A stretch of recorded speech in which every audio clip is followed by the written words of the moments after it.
Hello दोस्तों, स्वागत है आपका हमारे यूट्यूब चैनल। दोस्तों, आज के इस वीडियो में हम काव्य खंड के अंतर्गत पद्यांशों को पढ़ने वाले हैं, जो कि 2023 यूपी बोर्ड के लिए बहुत ही महत्वपूर्ण पद्यांश हैं, जो कि 2023 में 100% ही आपको मिल सकते हैं और इनका व्याख्या आपको करनी होगी, जिसके लिए आपको 6 नंबर का होगा ये पद्यांश। तो हमारा पहला बहुत ही महत्वपूर्ण पद दिया हुआ है।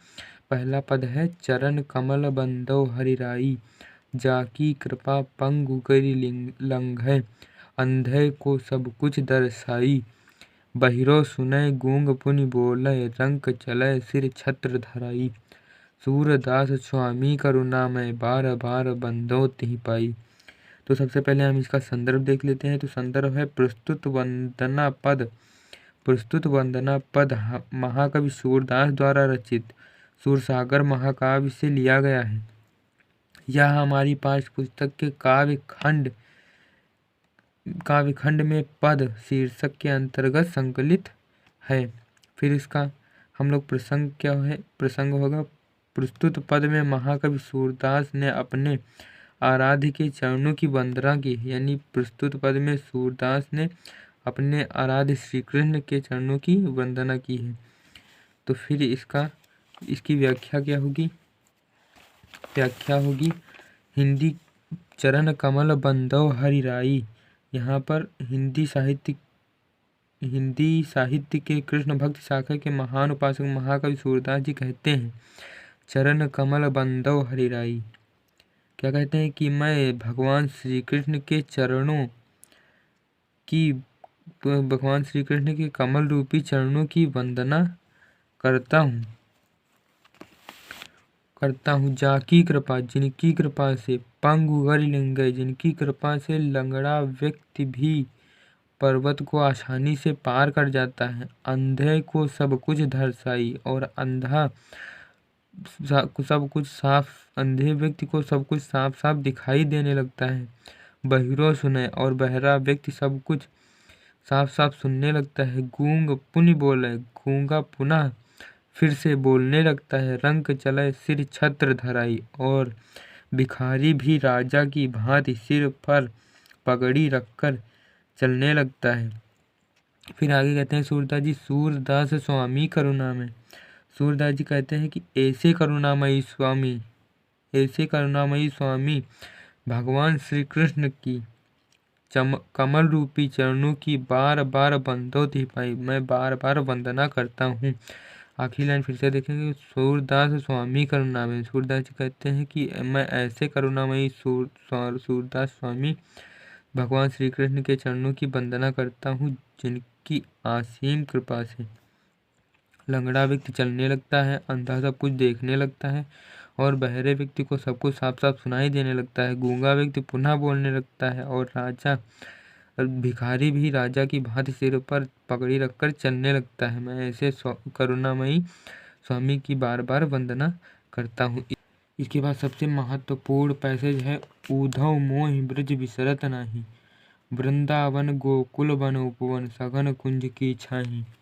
उद्धव फिर से श्री कृष्ण जी के पास जाते हैं और उद्धव श्री कृष्ण को ब्रज का सारा हाल बताते हैं। तब श्री कृष्ण जी उद्धव से कहते हैं, उद्धव मोहि ब्रज बिसरत नाही, कि हे उद्धव, मुझसे ब्रज भुलाया नहीं जा रहा है, वृंदावन मुझसे ब्रज भुलाया नहीं जा रहा है, वृंदावन गोकुल वन उपवन, वन और गोकुल उपवन मुझे याद आते हैं, सघन कुंज की छाही, और उन्हीं घने कुंजों की छाया भी मुझे बहुत याद आती है। अब अगले पेज पर है पैसेज दिया गया है। आगे का पैसेज है, अब देखिए, प्रात समय माता जसुमती अरुनंद देख सुख पावत। यानी प्रात समय माता जसुमती, प्रातःकालीन बाबा नंद बाबा और माता यशोदा को देखकर मुझे जो सुख मिलता था, वह मुझे अब रह रहकर याद आते हैं।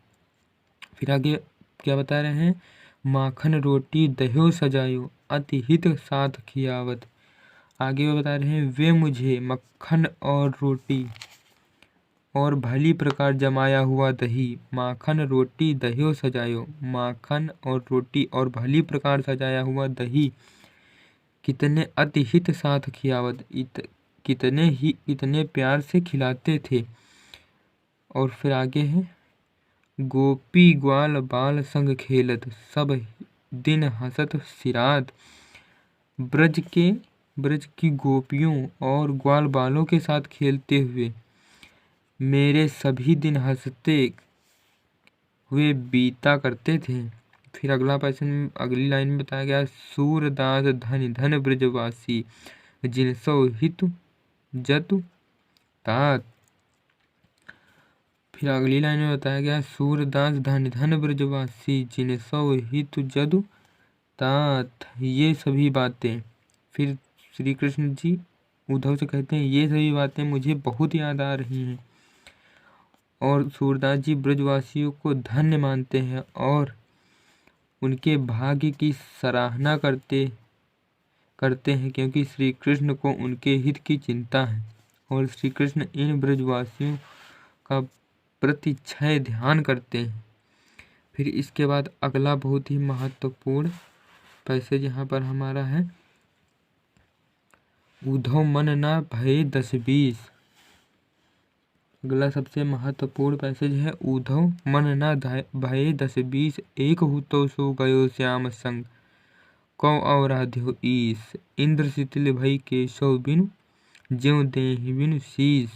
आशा लागी रहति तन श्वासा जीवहि कोट बरीस।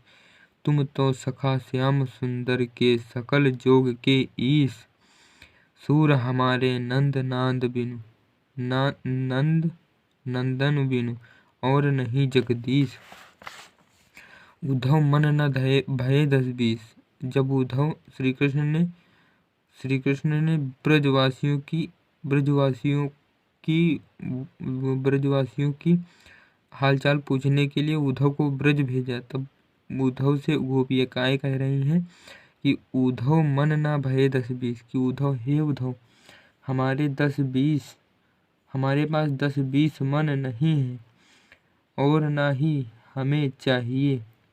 हमारे पास एक हो तो सो, हमारे पास तो केवल एक मन था और वह भी श्री कृष्ण के साथ चला गया।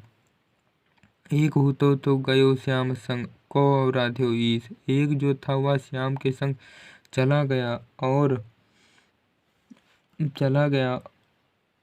और अब उनके बिना हमारी इंद्रियां, इंद्र शिथिल भई केशव बिनु, और अब उनके बिना हमारी इंद्रियां बहुत ही शिथिल हो गई हैं। ज्यों देह बिनु शीस, जिस प्रकार शरीर के बिना शीस बेकार हो जाता है, शिथिल हो जाता, जैसे बिना सांस के शरीर शिथिल बेकार हो जाता है, उसी प्रकार हमारी इंद्रियां शिथिल हो गई हैं। आशा लाग रहति तन श्वासा।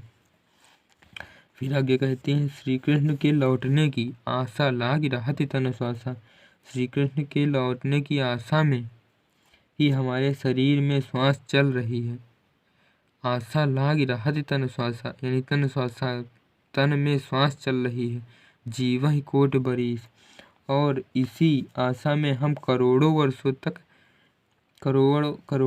तक जीवित रह सकते हैं। और जीवहि कोट बरीस, और इसी आशा में करोड़ों वर्षों तक जीवित रह सकते हैं। तुम तो सखा श्याम सुंदर के।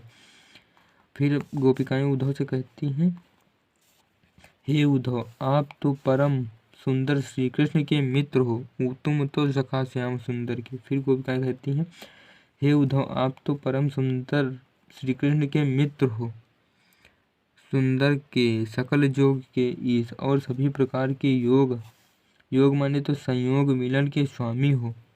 अर्थात यहाँ पर हम कह सकते हैं, आप ही श्री कृष्ण से हमारा मिलन करा सकते हैं। फिर अगली लाइन में सूरदास जी कहते हैं, सूर हमारे नंद नंदन बिनु और नहीं जगदीश। कि गोपिकाएं ने उद्धव को साफ रूप से बता दिया कि नंद जी के पुत्र श्री कृष्ण के अलावा हमारा कोई ईश्वर नहीं, अर्थात श्री कृष्ण हमारे एकमात्र आराध्य हैं। तो आशा करता हूँ आपको इस वीडियो में ये 3 पैसेज बहुत ही इम्पोर्टेंट है, आप इनको बहुत ही अच्छे से तैयार कर लीजिएगा। और अगले वीडियो में हम इसके अगले चैप्टर का, यानी ये सूरदास जी का हिंदी क्लास 10th के लिए चैप्टर था, और इसके अगले चैप्टर का हम बहुत ही इम्पोर्टेंट वीडियो डालने वाले हैं। तो इसके लिए आप हमारे चैनल को सब्सक्राइब कर लीजिए। मिलते हैं किसी नेक्स्ट वीडियो में, तब तक के लिए धन्यवाद।